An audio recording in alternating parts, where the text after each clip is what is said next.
What up, everybody? Welcome back to another episode of the NerdGen Report. I'm your host, Pablo, and joining me, as always, is Mr. Brian Schultz. We're going to be getting into Daredevil,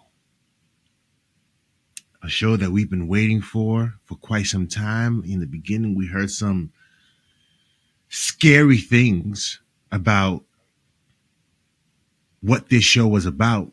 At first, the excitement was 18 episodes. That's a lot, right? And not that we didn't want it, but at that point, anything Daredevil, we were willing to take a look. And then we heard the tone. And that Kevin Feige thought didn't like it and needed to redo the whole thing. And so we're here now. Been waiting for what this redo was. Thank you to Kevin Feige. And it's here. And I have to say, I watched it early morning so that my brain so that the chemicals are active, on peak, right? Coffee, watched it. And I watched both episodes, and I have to say, I really, really felt like this was the continuation of season 3. The actors did what we were hoping they would do in terms of their performances. Charlie Cox I think is amazing. Kingpin is amazing. But there was one thing I didn't like, and I'm waiting. I'm not going to say. I want to hear what Brian has to say about what he thought about the show, but I loved it. I loved the show except for one thing. And this is not me being picky. This is a blatant, this is different. And I didn't enjoy it. But Brian, what did you think of the show, Born Again? Okay, so I think you like it more than I did. I think for me, it's in the category of good, not great. And I think I left episode 2 more nervous than hopeful for the rest of the season. And I think with one notable caveat, I am of the opinion you actually can't watch this without having seen the Netflix show. So, this is the point, because I think if you haven't seen the Netflix show, and this is the very first 2 episodes you've ever watched of anything, Daredevil. Yeah. I think in some ways you'll like it more, even if you're a little confused as to what's going on. I really do. And I say that because I just told you before we started taping, I went back and I watched the beginning of the Netflix show right after I watched Born Again. And now I'm watching the Netflix season 1. I'm kind of hooked again, but it's giving me the side by side.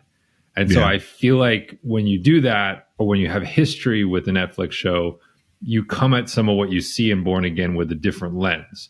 Whereas if I try to imagine that I've never seen some of the stylizings before, some of the characterizations before, how I would think about it, I think I get to a slightly different place. So for me, I'm in the good, not great, and I'm a little bit net nervous going forward.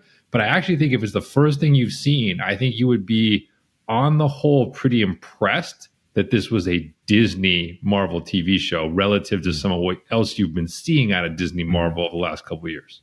What was it about the show that sort of, because I like the performances. I like Kingpin. He sort of became a different man after the Echo situation, right? Kind of. And so has Murdock. Obviously, things have changed, especially after that episode 1. Things had changed. I don't know how far into the future that was. That moment, was it a year? It's a year that he stopped being Daredevil. We get in that first episode, Foggy, right? He caught it. Right. Long rumored that when they brought back Eldon Henson and Deborah Ann Woll, one of them would be taken off the board early in the show. Yeah. It turned out to be the first scene. What I'd have to say, Brian, is the things that took place, I was liking everything up until they started the actual fight scenes. Up until he changed into Daredevil and we saw what he was doing with the rooftops and all the other stuff. That money was spent incorrectly, man. meaning they used fancy VFX that was, you can see that it was VFX, right? Like in the first season, 1, 2, all those seasons of Netflix, you weren't taken away like, oh, that was a CG. You were there for everything that happened. And that was one of the things that made that show so great. This show, however, you can see that they were trying to amplify the action sequences with CGI, and you can see it. And that took me away from that aspect of it. That's the one thing I didn't like, was the action sequences and the fact that they had to use CGI instead of using the money to get the best choreographers to make it look as real as possible. Because this is supposed to be grounded, right? This is supposed to be real, right? But yeah, you took us out, giving us there were some shots that were dope, but some of the fighting, it just didn't take me back to that time when Daredevil was doing his thing. Okay, so you want to do the action right off the bat? You want to just do that? Get it out of the way? Let's just do it. Because I agree with you. I think it's the weakest part of the episode. But to my prior point, part of why you're saying that and part of why I'm saying that is because we lived and loved what Netflix did. So that's my point of, if you never saw it, yeah, I don't think you feel as sideways about it as we do. So to me, it is the weakest part of the first 2 episodes, is the fight with Bullseye. Because if you live the Netflix show, you can immediately see that they're riffing on the single cam. They're riffing on the fact that Netflix liked to use this idea of, we're going to set the camera in one room or one location, and then Daredevil is going to kind of fight on and off camera, right? Like the camera wouldn't necessarily track Matt Murdock the whole time. It would just be like, we'll put the camera in a cab, and like you're looking out of the cab, and then they're fighting like all around the cab. So they did that with, like, the camera was inside the building, and then all of a sudden the guys start coming get broken through the door and broken through the window. So they did some of the elements that we got used to and liked in the Netflix show. But to your point, they kind of Disneyfied it, because they added like the smoke, and they added the CGI, and they added many more like heroic poses. And this is one thing, when I went back and started rewatching Netflix, it struck me, because I just watched the Disney one, when he's fighting most of the time, like, he ends up panting, he ends up on his face, like he ends up the way like a regular dude would end up if he tried to just go out and brawl with a bunch of baddies in an alley. Like, there's no like signature, I'm going to land right here and look perfect. Like, they don't do that. So it kind of looks like they're trying to both be down the fairway MCU and trying to be like Netflix gritty and grounded. Yeah. I mean, listen, I know that his suit helps, but like, he took like 27 knives to the chest. And I understand he took a lot of damage in the Netflix show, but the show spent a lot of time on that damage, right? Like the whole, and we'll get to this, the whole like Claire stitching him up, or like the recovery time that he needed after fighting Nobo to then go back out. Like, that was a part of the show. In this one, he's like back up on the rooftop, leaping around like 2 seconds after taking 20 knives to the chest. It's like, there is no gravitas to the wounds. And I think that's like an MCU thing versus like, the way Netflix used to do it. So I agree with you. It's one of the things when I say I'm net nervous for the future, this is one of the things I'm nervous about, because this was the grab you, lead it action sequence they gave us in the first 2 episodes. And I'm like, I really hope there's something more or something different in the bag. Episode 2 had the bone breaking stuff, and maybe that was a little bit better, but even that felt a little bit forced in the context of the scene to me. So I'm nervous about the kind of action we're going to see going forward after having seen the first 2 episodes. I didn't mind so much the fight scene in the apartment, because I know what they're trying to go for, and whatever, he did what he had to do. But yes, I am nervous for when he turns into Daredevil and he has to fight. That's the only thing I'm really nervous about. Outside of that, the interactions that he has with his the different people he meets, the different people he interacts with on the day to day, like his private investigator, all those people. Cherry, I think that dude has been around for years and he's always been great. The martial arts were a little concerning. And again, when you go back to Netflix, if you want to do it, watch the style, right? Because he's a hybrid of his dad, who's a boxer, and then he's a hybrid of what Stick teaches him. And he's very like balletic, a lot of flips, a lot of somersaults, a lot of use of almost Jackie Chan style, like the props that are in the scene. Whereas in this one little bit with Bullseye, he does a couple of the spinning kicks, which he likes, but otherwise he's pretty grounded, ground and pound. And like, I don't know if that's by design, but he's not as acrobatic. He's not as acrobatic. I hate the ground and pound stuff, man. It reminds me always of You Kill My Teacher, Bruce Lee. That's what it reminds me. What is this? I hate seeing that, man. So yeah, that is one. I'm still looking to, because Vincent D'Onofrio, seeing them interact at that diner, and then just seeing Fisk getting the congratulatories from his colleagues for winning the mayor, and him being uncomfortable, the dynamic between him and his wife. His wife is over him. She is over him, and he's like, yo, I'm just here. I just don't want to lose my wife, which I believe is sincere. I mean, everything about his scenes to me is always like must watch. So this is the high point of the show.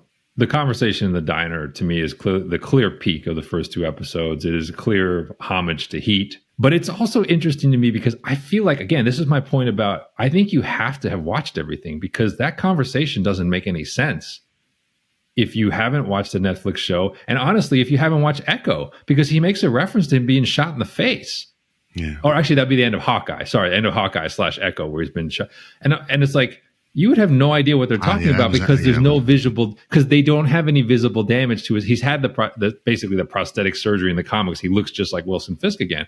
So there's a lot of references to things that they assume that you've seen that I would say a lot of people probably have not seen. And I thought that was a very interesting choice of, you can just sort of take it as show dialogue, or you can try to actually be like, wait, what is he talking about? Shot in the head? Like, and then like Kingpin talking about all of this history that like we know they have because we watched it in season 1, 2, and 3. But again, if you didn't see the show, you're like, okay, they know each other because they're in the same city. Why is he so fixated and obsessed with this one guy? And so I think the conversation is, brilliantly acted. It's perfectly staged. It's very simple. I love it. But it is one of those things where I'm kind of like, oh, it's interesting. They really are counting on you to watch everything.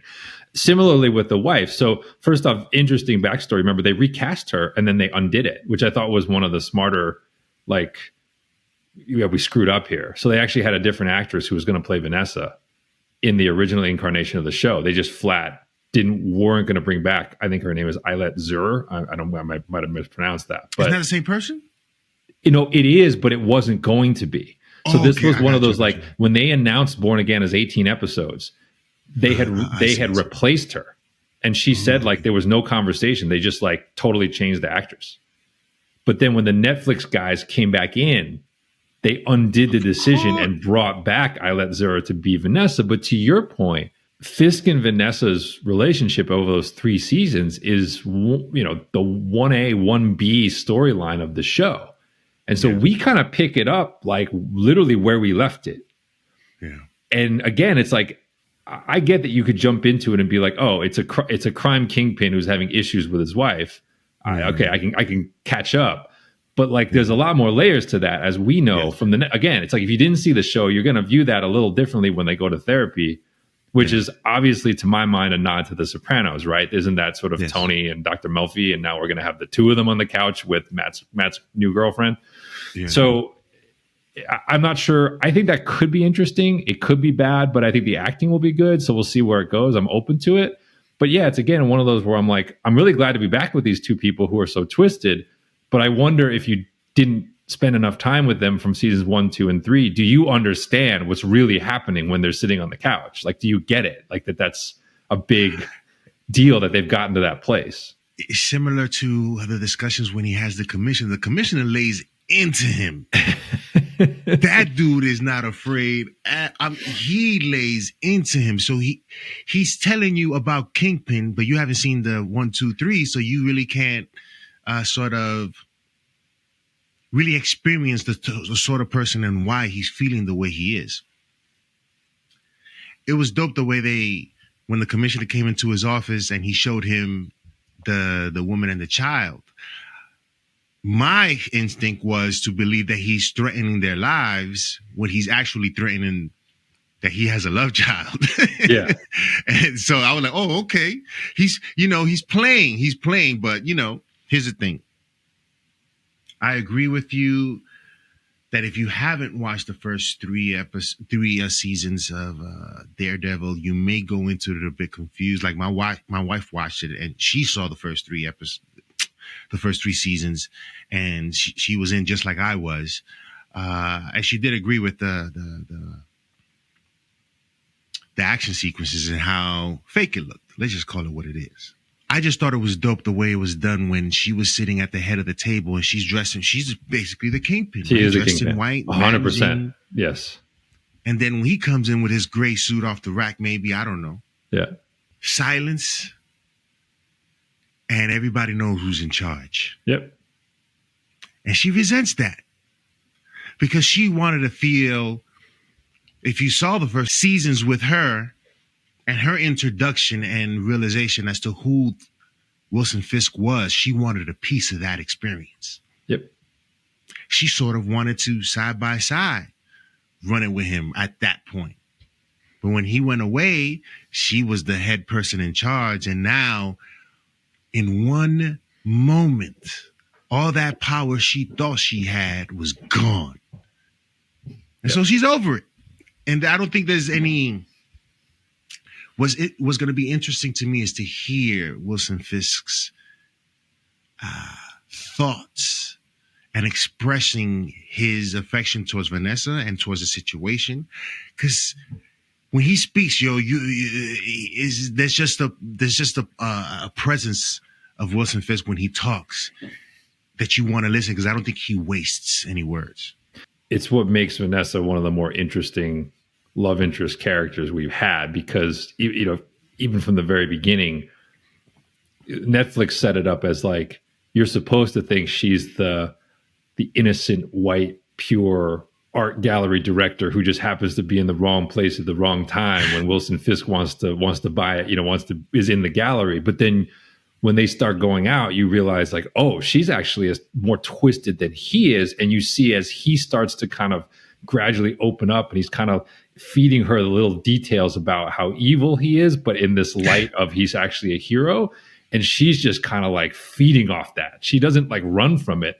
She kind of both looks horrified, but then she's like, I'm with this. Like, I'm with this guy. And like that then culminates, as you say, with when she gets a taste of being the number one, she doesn't really want to step aside in full. And there are things that she would run differently than he does. And so it really creates an interest. It's one of those, when I say like there's things I'm nervous about, things I'm hopeful for. Like, this is one of the things I'm hopeful for. I think if done well, I know it is a Sopranos riff, but I think if done well, where these two characters go could actually be just as interesting, if not more interesting, than whatever's going on with Matt Murdock. And one of the reasons I say that is because D'Onofrio always had Zur as his foil, his sidekick, his lover, his wife throughout the show. But while we may change some of his henchmen, he's kind of got his number one co-star. It's not really Charlie Cox. It's actually her. Yeah.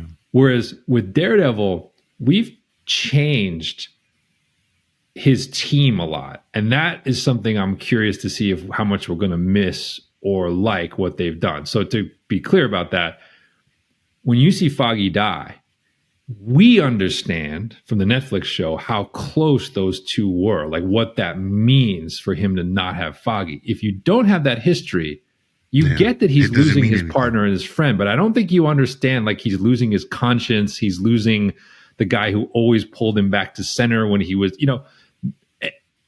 And so in the Netflix show, Charlie Cox had Eldon Henson, had Deborah Ann Woll in every episode. then as the show went on, he had Stick. At points he had Ben Urich. Like, they put people around him that I think were flawless.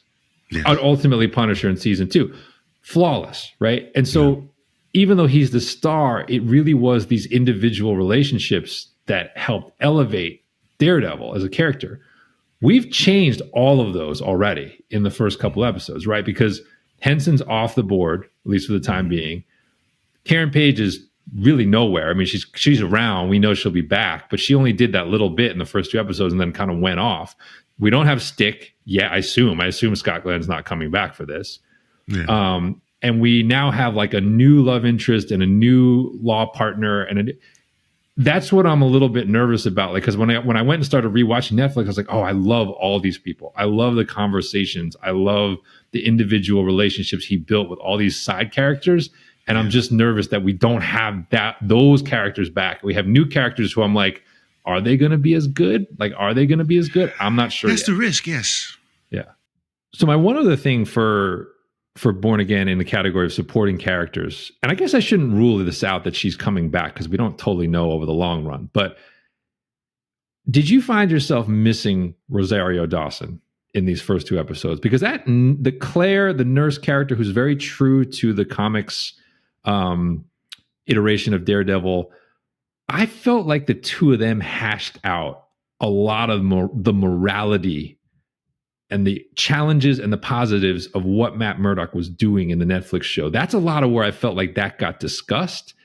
And I just, after 2 episodes, I was like, man, I kind of miss that character popping in and out for a couple minutes. And maybe she will at some point, but I don't know. Did you think that, not, at least so far, not having her back could or would be an issue for this show?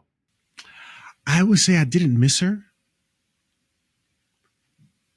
But I did think of her character. And for me, it seems like they've eliminated all the moral compasses of Matt in this show with Foggy, Karen Page not being around. Now that you mentioned Rosario Dawson, that was a person that he sort of spoke to, I guess, make sense of all things and have that conversation to make him get a different perspective.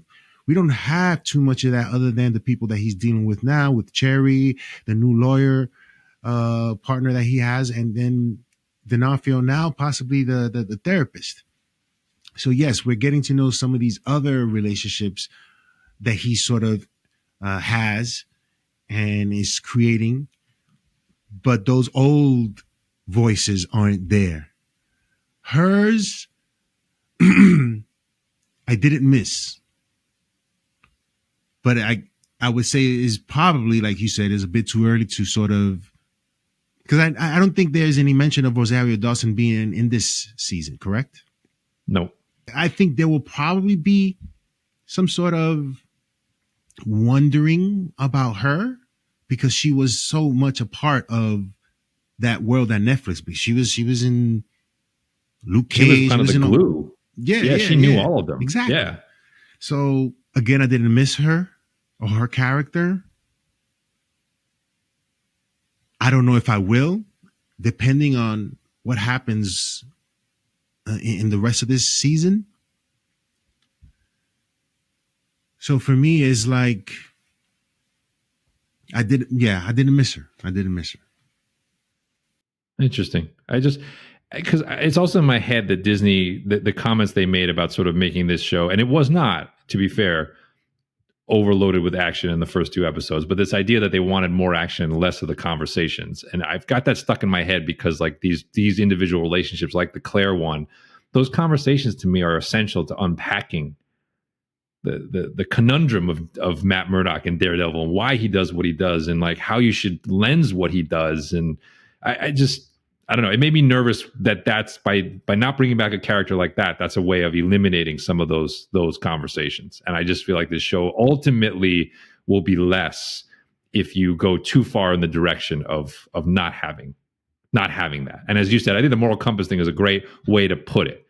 Matt needs a few of those outside, like, in his circle, but outside him, to really make this character go, I think. And the fact that he's a lawyer, that they made that joke with him and the therapist, I don't date lawyers because they always argue, whatever, right? To hear him having those conversations with regular people who perhaps don't have that way about them in terms of arguing certain things. They're just regular people speaking from their perspectives. And he takes that perspective, right? To sort of get a different view of whatever it is the conversation is being spoken about from his perspective. And now having this regular person talk to me, and they sort of fall in line, but they offer something different that I wasn't thinking about because I'm always perhaps in lawyer mode. I don't know. Yeah, it'll be interesting. It'll be interesting to see the rest of the season, and because it does scare me to hear that they were focusing on a lot more action and less talking. Thankfully, that hasn't been the case, but the end of the second episode may be the beginning of that, Brian. I mean, we have no choice but to explore and see how it's done. Yeah, that's not an I'm out. That's not an I'm out statement. It's just like I'm nervous given the standard of all these things we didn't talk about as much leading up to the show. The foreshadowing of the Punisher. How do you think he comes back based on what you've seen so far? Oh, great catch. This is one of the themes I want to talk about. So we talked about the homages, right? So I think Heat is one, and they talked about it being a crime drama. Sopranos is two. The third to me was Dark Knight. And I think it's what you're talking about. I think what you're seeing, and this is a little bit, I think, of Disney trying to riff on real life too, because I think in New York, this kind of did happen, but the sort of bastardized logo of the Punisher as a tattoo on crooked cops. There's a whiff of that. And also what's bringing White Tiger here. There is a theme in this first two episodes of these main characters are inspiring copycats and offshoots of what they do in New York. Right. And we saw this with Batman in The Dark Knight when he shows up at the beginning and all these copycat Batman, right, that are out there with shotguns trying to do what he does. To me, that's what this was. It's like how the Punisher does it while straddling the line of justice is different than how crooked cops take what he does and turns it into what they do, right? Similarly, White Tiger is kind of, now we know White Tiger has his amulet, probably has his amulet, has other stuff too, but like he is sort of a Daredevil offshoot in terms of how he's approaching handing out justice in a costume. I think that is a third theme they've opened up. I have no problem that they're paying homage to The Dark Knight. I think it's great, and I'm interested to see where it goes. In the category of supporting cast, I'm really interested in Hector Ayala, and I'm really sad that the actor passed away after they filmed season one, because I was that's one where I'm like, I already saw the guy, and I was like, I like this guy. I want to see where this goes, but I know it can't go so far because he's gone. Yeah. Same thing that happened with that dude in Moon Knight. Yeah. Yes, it's exactly. Crazy, right? Yeah. How do you think the Punisher is going to come in, though? Like, from based on what you've seen the first two episodes? I mean, obviously, yes. The tattoo of the Punisher, the word punishment, because there's been an ongoing theme of the way that word has been used over and over again, especially in the first episode by Matt Murdock.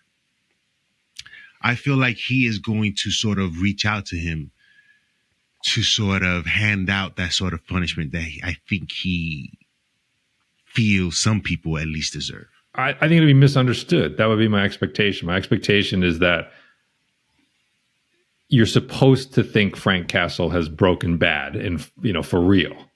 And my expectation is that when they show up, there'll be a misunderstanding and that you'll come to realize Castle still sees the world kind of as he's always seen it. But his view is like, I can't control what these other guys do, and I'm not wired to go out there and stop them. I don't care enough. That's not how I work. I don't care enough about that. If they want to achieve the same ends as me, but they want to do it dirtier, I can sleep at night doing that, whereas Matt can't. See, that's the difference. I'm interested in seeing. I'm interested in seeing what that conversation is going to be like, because I can see that happening. I can see that being his sort of rationale, or the conversation being had between Matt Murdock and Punisher.